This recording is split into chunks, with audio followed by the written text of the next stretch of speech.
Hi, my name is Sequoia Carpenter, and I'm here to explain why mental health should be taken seriously and that it is important. In the movie Joker, released in 2019, produced by Bradley Cooper and Todd Phillips, we see a story of a young man who turned into a villain, eventually to be the arch nemesis of Batman. But if I were to challenge your perspective for a moment, if you really look at the movie and analyze it and rewatch it, you can see that this movie was really based on the mental health of a person, how pain and trauma and society pushing that person to the side, it made them to be an ugly person. Now, I'm not saying that everybody who deals with a mental health issue is an ugly person at all, but I'm saying that this is a shown fact that mental health should be taken seriously. Now, you or a loved one or a friend or even yourself has dealt with mental health issues. And I can relate to that because I have dealt with depression, anxiety, and even suicidal thoughts. So that's why I'm here to state that mental health is important and that it should be taken seriously because it affects the overall health of a person, it affects society, and it may lead to self-harm. Arnold Schwarzenegger says that where the mind is, the body will follow. When a person's mental health is starting to go downhill, the person becomes paralyzed in whatever mental health issue that they are facing. They start to take less care of themselves, whether it's their physical health, their emotional health, and of course, their mental health. The Mental Health Foundation states in their article, Physical and Mental Health, published in 2016, that poor mental health can negatively impact the physical health, leading to an increased risk in some conditions. Mental health are prone to put a stressor on your body. For an example, depression could decrease a condition of the heart, and that's not something that I don't think anybody wants. Emotions is a huge part in a person's health also.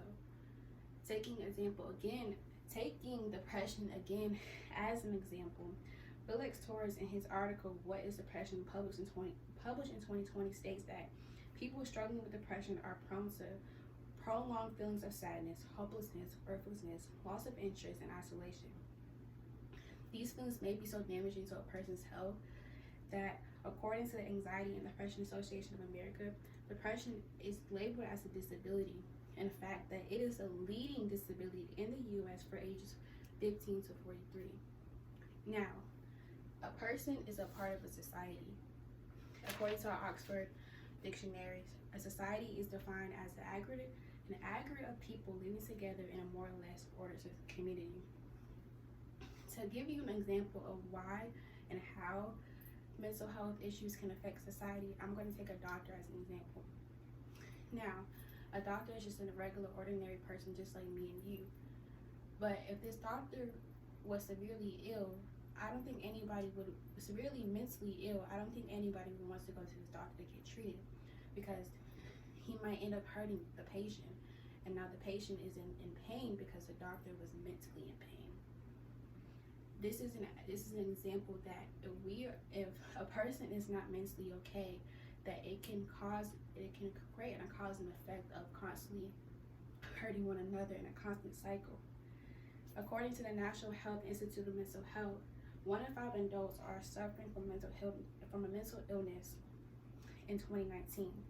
In total, that number is 51.9 million people. 51.9 million people are going through a constant cycle, hurting one another. There will be no peace and no love in society if we don't first take care of ourselves. Because how a person treats someone else is how they treat themselves. Now, family and friends are typical people of a person struggling with mental health that can say that the person is just acting out and this is not real, or the person's not really hurting. And when that comes to a thought of a person, they begin to shame and condemn themselves. And now they don't have an outlet of their pain, and they don't have an outlet to express what they are feeling. This can lead to self-harm,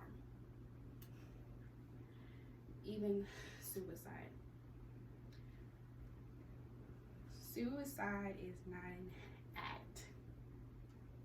Louis Bradford et al. Have researched that 1.4% of the global suicidal mortality is the global suicide mortality rate. And 90% of the suicidal deaths, most of them came from a mental health disorder.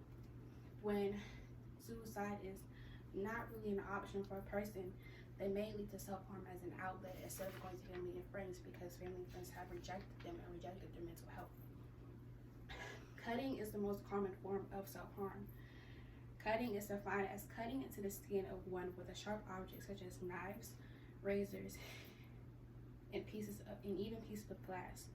This form of self-harm is prevalent in high school students, according to an NC Contributors article about self-harm written and published in 2019.